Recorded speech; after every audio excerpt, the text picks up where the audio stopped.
भाइयों, ये वही समय है, 5 साल में हर बारी एक बार आता है। बाबा साहब डॉक्टर भीमराव अंबेडकर जी की देन है कि आपको फिर से सरकार मौका दे रही है। ये संविधान आपको मौका दे रहा है कि इस सरकार को बदलने का, अपने भविष्य को बदलने का, अपनी माताओं बहनों को सुरक्षित करने का, अपने बच्चों को एक बेहतर भविष्य देने का। इस बारी मौका मत छोड़िएगा। हाथी के सामने वाला बटन दबाकर इस कमल को कीचड़ से गिटार फेंक देगा। नमस्कार, आज की सबसे बड़ी खबर, यूपी 2027 क्या जैनजी बनेगी बीएसपी की नई ताकत, आकाश आनंद पर दांव से बदलेगी बहुजन राजनीति। आपको बता दें कि उत्तर प्रदेश विधानसभा चुनाव में अब ज्यादा समय नहीं बचा है और सभी राजनीतिक दल अपनी अपनी रणनीतियों को अंतिम रूप देने में जुट गए हैं। लेकिन इस बार उत्तर प्रदेश की राजनीति में एक नया शब्द तेजी से चर्चा में है, जैन जी यानी नई पीढ़ी के युवा मतदाता। और इसी नई पीढ़ी को साधने के लिए बहुजन समाज पार्टी ने एक बड़ा सियासी दांव खेला है। बसपा सुप्रीमो मायावती ने पार्टी के राष्ट्रीय संयोजक आकाश आनंद को आगे कर एक नई राजनीतिक रणनीति पर काम शुरू कर दिया है। सवाल यह है कि क्या आकाश आनंद बीएसपी के लिए नई ऊर्जा बन पाएंगे? क्या युवा वोटर फिर से बसपा की ओर लौटेंगे? और क्या यह रणनीति 2027 के चुनाव में पार्टी की तस्वीर बदल सकती है? यही इस समय उत्तर प्रदेश की राजनीति का सबसे बड़ा सवाल बनता जा रहा है। दरअसल पिछले कुछ वर्षों में बसपा का राजनीतिक आधार लगातार कमजोर हुआ है। 2017 के विधानसभा चुनाव में पार्टी को 19 सीटें मिली थी, जबकि 2022 में यह आंकड़ा घटकर सिर्फ 1 सीट तक पहुंच गया। इसके बाद से लगातार यह सवाल उठता रहा है कि आखिर बसपा की अगली रणनीति क्या होगी। अब ऐसा लगता है कि मायावती ने इसका जवाब नई पीढ़ी में तलाशना शुरू कर दिया है। पार्टी की कोशिश है कि दलित, पिछड़े और वंचित समाज के युवा मतदाताओं को फिर से बीएसपी के साथ जोड़ा जाए। आकाश आनंद की उम्र करीब 31 वर्ष है और यह उनकी सबसे बड़ी राजनीतिक ताकत मानी जा रही है। आज की राजनीति में जहां अधिकांश बड़े नेता 50 वर्ष से ऊपर हैं, वहीं बीएसपी के पास एक ऐसा चेहरा है जो उम्र के लिहाज से युवाओं के करीब दिखाई देता है।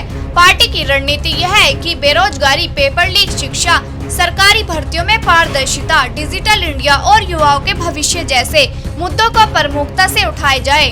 हाल के महीनों में छात्र आंदोलन और युवाओं के सवालों पर मायावती और आकाश आनंद दोनों लगातार अपनी बात रखते नजर आए हैं।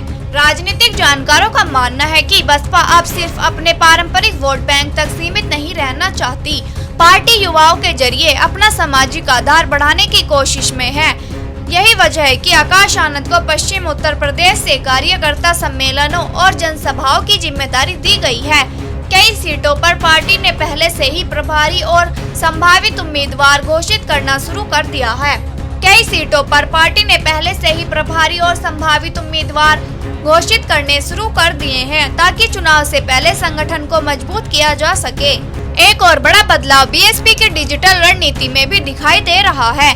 खबरें हैं कि party social media, digital campaign और नए तकनीक का इस्तेमाल बढ़ाने की तैयारी में है। आकाश आनंद को पार्टी की ऑनलाइन और युवा पहुंच मजबूत करने की जिम्मेदारी दी जा रही है।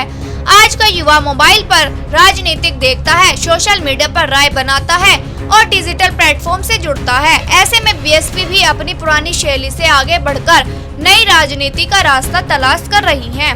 हालांकि बीएसपी के सामने चुनौतियां भी कम नहीं है। पार्टी के कई बड़े नेता लगातार संगठन छोड़ चुके हैं। दूसरी ओर बीजेपी, समाजवादी पार्टी, कांग्रेस और अन्य दल भी युवाओं को अपनी ओर आकर्षित करने में लगे हैं। ऐसे में आकाश आनंद के सामने सबसे बड़ी चुनौती यह होगी कि वह युवाओं से केवल भाषणों के जरिए नहीं, बल्कि लगातार संवाद और जमीनी सक्रियता के जरिए जुड़े। राजनीतिक विश्लेषकों का मानना है कि केवल युवा चेहरा होना काफी नहीं होगा, बल्कि युवाओं के मुद्दों पर निरंतर संघर्ष और संगठन की मजबूती भी जरूरी होगी। अब सबसे बड़ा सवाल यही है कि क्या 2027 का चुनाव उत्तर प्रदेश की राजनीति में नई पीढ़ी का चुनाव बनने जा रहा है? क्या जैनजी मतदाता जाति और धर्म के पुराने समीकरणों से आगे बढ़कर रोजगार, शिक्षा और भविष्य के मुद्दों पर वोट करेंगे? और क्या बीएसपी का आकाश आनंद वाला दांव पार्टी को फिर से मजबूती दिला पाएगा? इन सवालों का जवाब तो आने वाला समय देगा, लेकिन इतना तय है कि उत्तर प्रदेश की राजनीति में अब युवाओं की भूमिका पहले से कहीं ज्यादा महत्वपूर्ण हो चुकी है और बीएसपी ने इस बदलाव को समझते हुए अपनी नई रणनीति की शुरुआत कर दी है। अब देखना यह होगा कि आकाश आनंद युवाओं के बीच कितनी मजबूत पकड़ बना पाते हैं और क्या यह रणनीति 2027 के चुनाव में बीएसपी को नई राजनीतिक ताकत दे पाएगी। ब्यूरो रिपोर्ट, बहुजन हलचल।